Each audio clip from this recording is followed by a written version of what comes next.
Hello and welcome back to Old Truthford, the home of honestly biased sports content. So, this is the Champions League preview for Manchester United v Galatasaray away from home. We're going to be in Galatasaray Stadium. We need a win. And yeah, hopefully we can pull it out the bag. But given our positions that we've taken up in the Champions League this season, you can't really count on Man United. Our top goal scorer is coming back from an injury, so we've got Højlund coming back from an injury. Fortunately, Martial had a good performance on the weekend though, so he will be most likely starting tomorrow. I doubt Ten Hag will rush him back. But first things first, let's just run through this predicted 11. So we have Onana in net. We've got Maguire and Lindelof as the starting centre-back partnership.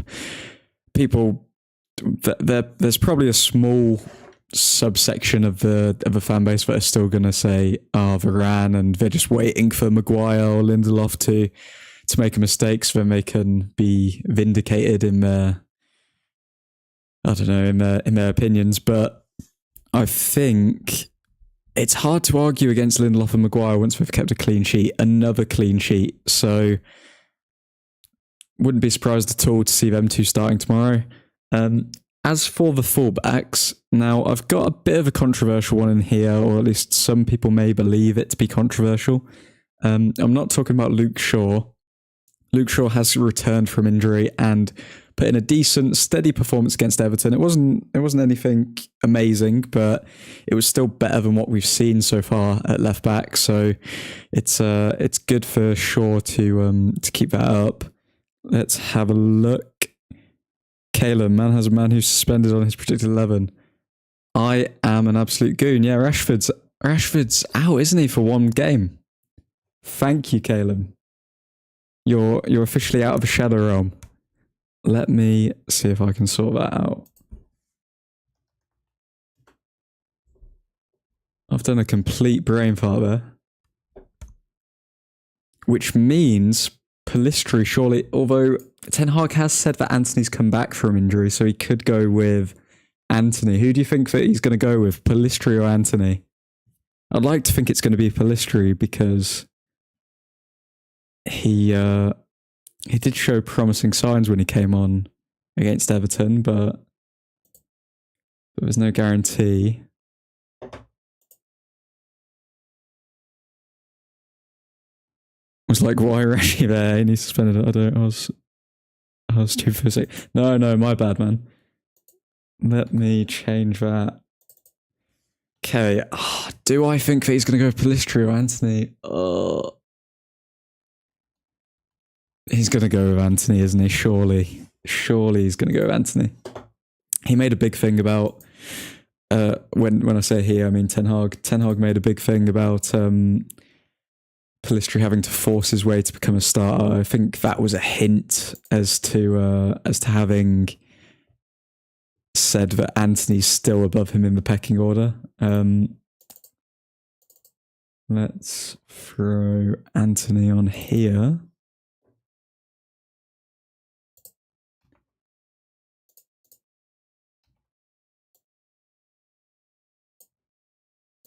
Okay,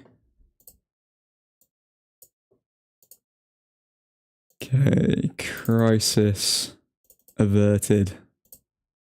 Thank you once again, Caleb. Okay, cool. But now I've got Delo at right back. Do I think Delo will be at right back? You know what? Since I'm going for accuracy here rather than what I'd want to see, I'm going to probably predict Delo. I'd like to see Wan-Bissaka, if I'm being honest. But I think Delo's going to start because if he's a part of a back four that kept a clean sheet and it's been one of our most convincing wins this season, especially in the second half, in the first half it was kind of 50-50 other than the Garnacho bicycle kick, then I think Ten Hag won't take Delo out. I think he should, because we saw what happened with Delo against Galatasaray last time when Zaha completely bodied him. And I really don't want to see a repeat of that, especially it's going to be away from home. So can Delo really turn up in a big game? That's what I want to see. Hopefully he can prove me wrong, but I would prefer to see Wan-Bissaka there. Let's see what you're saying, Caleb. We better win tomorrow, so the Bayern game means a lot since I'm going to it. Ooh, you're going to it. That's sound, man. Yeah, it'd be a bit depressing, to be honest, if that game didn't really mean anything. But yeah, no, hopefully we can get the win. I'm confident we can. I think we have hit a run of form now. We have collected a lot of points. I think the main aspect of how Ten Hag wants to play is based on the defence. And now that we've got a settled back five, as well as the addition of Mainu, who everyone's been raving about as how composed he is, I think that gives us a good base to work off of. So I've selected Mainu over Amrabat. I think the majority of the fan base would go with that as well. Mainu came in immediately and our midfield looked balanced. Out of the three in midfield, I think the person whose position is most up for debate really is Scott McTominay, because even though he didn't have a terrible game against Everton, he, out of everyone, was probably the only player to score below a 7. So yeah, McTominay is a bit of a question mark.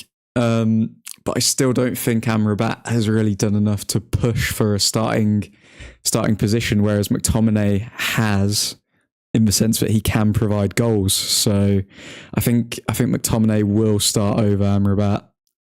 He hasn't done anything to get himself out of the team. How McSauce has lasted this long it is to be honest. But then again, you look at the injuries. I think if Casemiro was fit, then Casemiro would be sitting deep and Mainu would take McTominay's position. But with injuries to Mount, Eriksen and Casemiro, McTominay's just... and as well, you got to give McTominay credit. He scored some goals, but he's conceded penalties as well. It's a bit... Yeah, he's kind of just stumbled upon this opportunity, so hopefully he can at least show why he can be a bench player maybe. But yeah, midfield of Fernandes, McTominay, Mainu. I think that's solid, and I don't think Ten Hag's going to go away from that. As for the front three, Garnacho, Martial, and Antony, not Rashford. He is suspended for one game. Still blows my mind actually that was a red card, because we all know it wasn't. But yeah, so Garnacho, I think he had a very decent game against Everton. So like he scored the amazing goal, but he also just he didn't look out of place. There weren't any moments where he got the ball and you thought, oh, okay, yeah, he's kind of messed that up or he hasn't done the right thing. So I think Garnacho is growing into it. And if you look at the start of the season up until now, Garnacho has had a lot of opportunities and he's growing as a player because of those opportunities. So very happy for that. Martial, I doubt Ten Hag's going to rush Højlund back. Højlund is our top scorer in the Champions League though, so Ten Hag could think, oh, we need him to play. But I don't think he's going to risk him. So, and Martial scored, so Martial will stay in the starting 11. And right winger, obviously Antony. Bit of a 50-50 between him and Pellistri, but he's Ten Hag's guy, so I think, yeah, Antony's going to be the one. Would you take Greenwood back? It's a hard one. I think if him and his partner did an interview and they properly went into not too much detail, but they went into detail saying like, oh, okay, our relationship wasn't perfect. We've been working through it with counselling and all of this stuff. Then I think at that point, it's just, if people want to judge them, they can judge them, it's fine. But they're in a good place between themselves. They've got a kid together. Like, if the victim can forgive the perpetrator, then I think it would lead me towards taking him back if they did do something like that. However, because they've been completely silent about it, it makes me think like you've left it too open-ended. You've left it open to interpretation, and if it's open to interpretation, then the majority of people are going to think the worst. So that's my opinion. If the only way I see Greenwood coming back, I would maybe take him back if some more details were let out and we got to see like the full picture rather than just the clips and photos that we did see. So that's the only circumstance I would take him back. Would you? Or what are your opinions on Greenwood?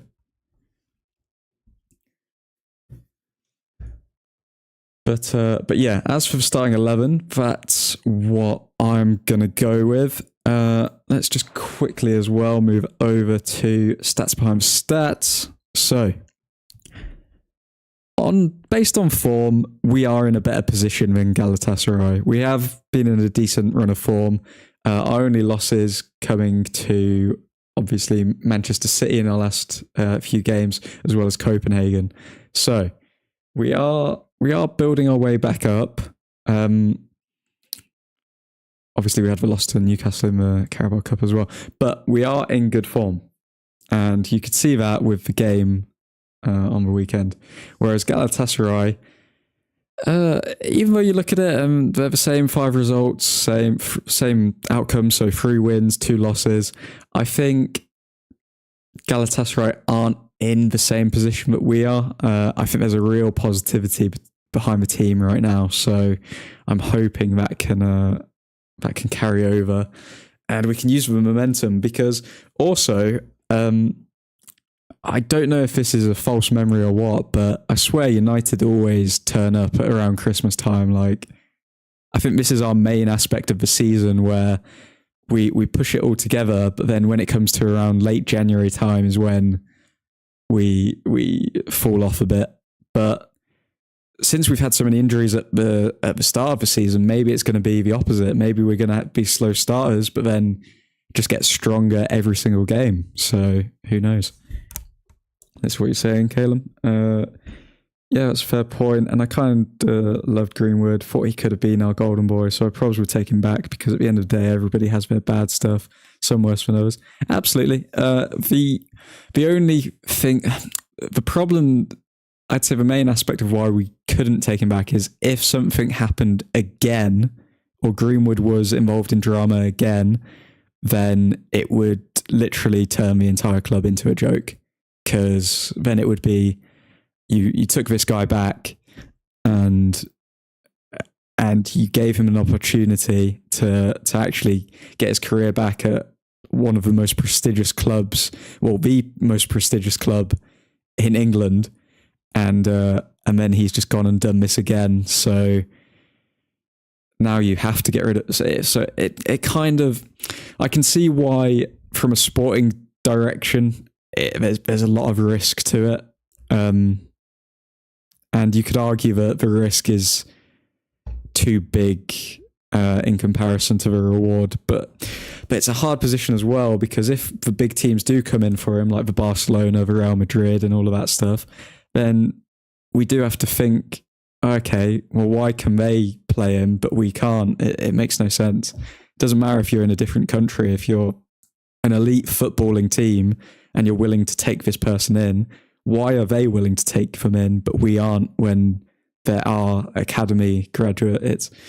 It's all, there's a lot of variables. It's a hard one to give a decisive answer on it, which is why I've not particularly gone down a like Mason Greenwood video route, because I just think like it depends on the day, it depends on the evidence that comes out. Like, you could always have a different take on him. It's the definition of a grey area in my opinion.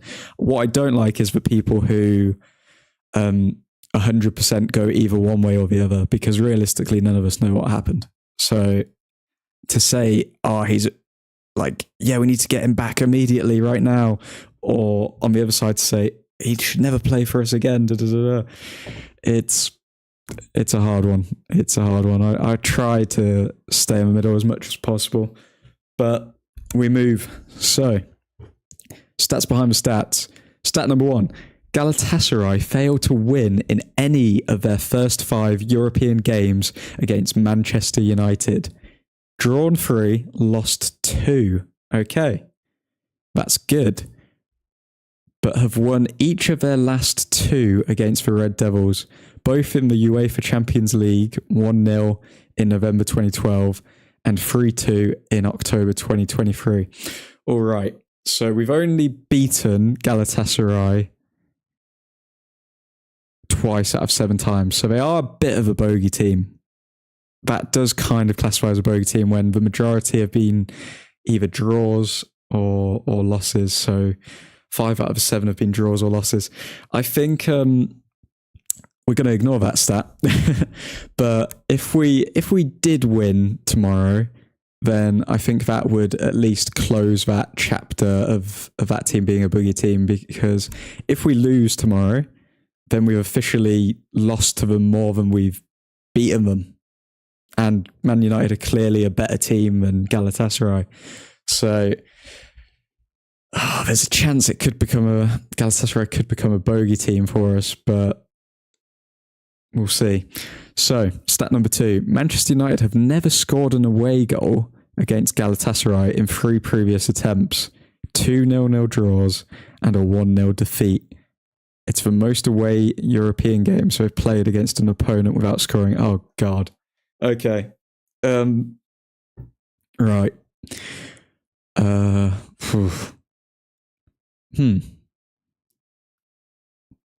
So we're going to struggle to score against them, but we've just scored 3 goals. It looks like things are clicking.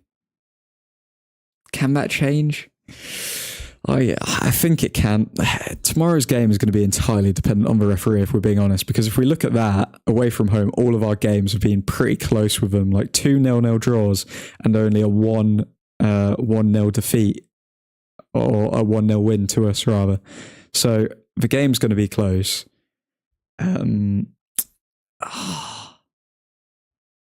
Okay, the referee is going to play a big part in this game. Third stat. After beating Manchester United at Old Trafford earlier this season, Galatasaray could win home and away against an opponent in a European Cup / UEFA Champions League for just the second time. They last did so in 1969-70 against Irish side Waterford United. 2-0 at home, 3-2 away. Okay, so the odds of us losing to Galatasaray tomorrow are quite slim. In the history of Galatasaray, it's been 53 years since they've beat someone at home and away from home. Okay, so we would be breaking a 53-year-old record if we didn't win tomorrow. Or if we lost, sorry. So it could be a draw. That does kind of back up a draw as well. It's going to be a tight game then, isn't it? Fourth stat. This will be the 8th time Galatasaray have hosted English opposition in the UEFA Champions League. While they've only lost 2 of the previous 7, 1-2, drawn 3, Chelsea in October 1999, 5-0, and Arsenal in December 2014, 4-1, are the only English sides to have won there in the competition. Okay, so we've got...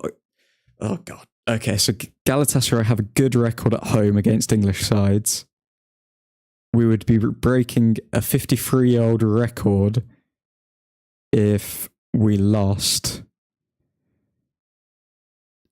And we've never scored an away goal against Galatasaray. We're in a very difficult position if we're going based off of history, aren't we? Kalen would be us to lose. Oh, God. Man. Okay, final stat.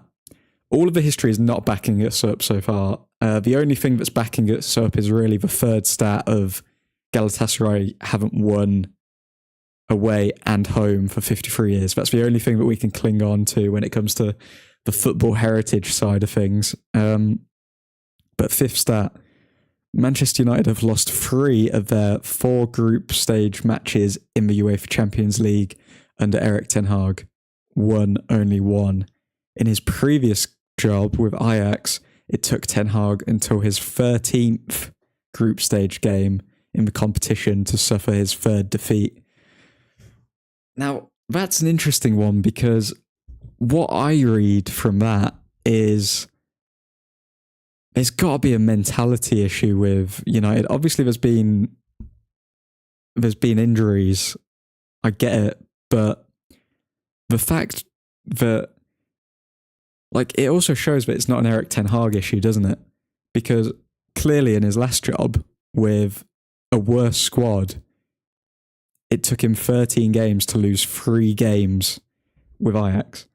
Whereas with United, it's taken him 4 matches. So that's on the players. That's not on Ten Hag. You can see Ten Hag's quality within the Champions League. So you can question mentality there. You can question the players, but Ten Hag's resume speaks for itself. Like, if he can do that with Ajax, but he can't, or the players can't do it for him at United, then that's on the players. All of those stats aren't very good. I thought that I had more positive ones in there. But if I'm going to go based on all of this, and history does repeat itself, I think it's got to be, I think it's going to be at best a 1-0 win for United, maybe 2-0. Do we keep a clean sheet though in Europe? Have we kept a clean sheet in Europe this season? I don't think we have. I can't remember us keeping a clean sheet. Okay, so we're looking at a 2-1 win for Manchester United. Potential last minute goal from Højlund coming off the bench and Martial going off. I think that's what we're looking at here. What's your score prediction, Caleb?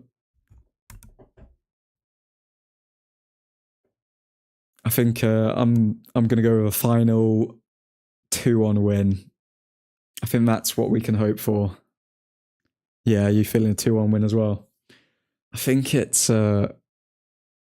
would have to be going completely against history for us to, like, convincingly win this match.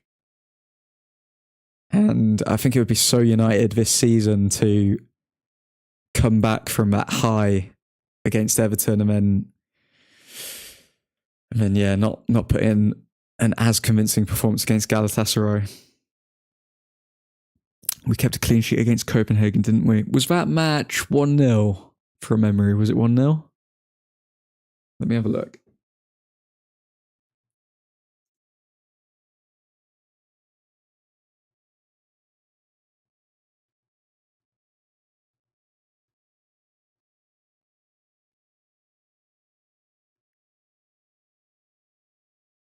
Yeah, 1-0. Okay. Yeah, we did keep, so we've kept one clean sheet.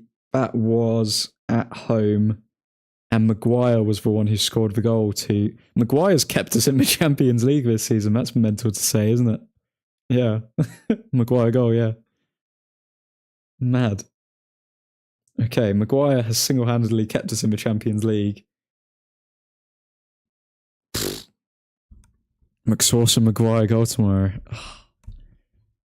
I hope so. I'm not going to lie. I love it when the underdogs score. It does make me very happy. But yeah, no. Okay, so we're going to go with a 2-1 win. You're going to go with a McSauce and Maguire goal tomorrow. I will go with a Højlund off the bench goal. And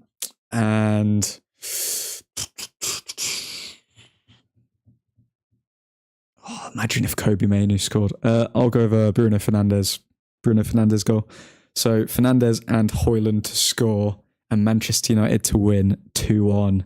That is the final prediction. And yeah, we'll see how we do. But yeah, cheers for tuning in, mate. I'm going to head off now. But I'm sure we'll have a chat tomorrow. Have a nice night and Godspeed.